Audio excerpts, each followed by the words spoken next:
kind of go-to is in the drive section here. It's called Dystropia, and we'll kind of hear the sound change as I push this drive up.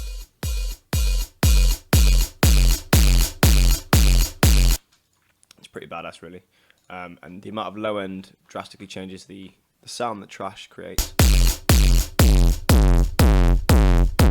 Obviously, with all this, the mids and lows kind of get a bit ruined by the distortion, but it's the top end that we're interested in. So we're going to send this group to group 2, purely because Cubase only allows for, I think it's 8 plugins, whilst sending it to another group gives us another 8, and we can kind of keep on layering without any worries about running out of plugin slots. So as I said, this low end is a bit, I don't know, too pushed, and the mids the same.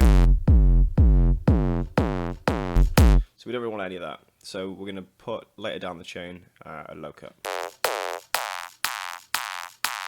It'll help us focus in on what the bit that we're going to keep. So there's not really much point listening to that low end if we're just going to cut it out anyway. So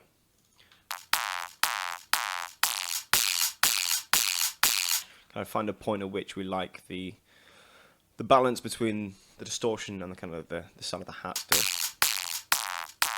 That's more of a creative thing. That's more of an effects, I guess. And this still somewhat sounds like a drum. And then, yeah, maybe crunch it a little bit more with one of the other ones. Noise out is a good, cool one.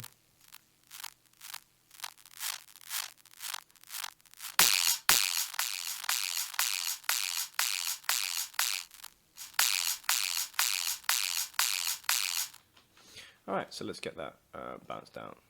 In fact, I'll remove the low cut a bit lower, just because you can't add in the frequencies you've got rid of, but you can always cut them. So,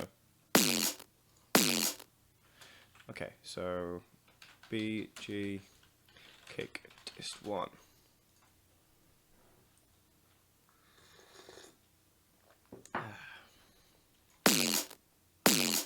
Okay, so that's what I'll look at that one.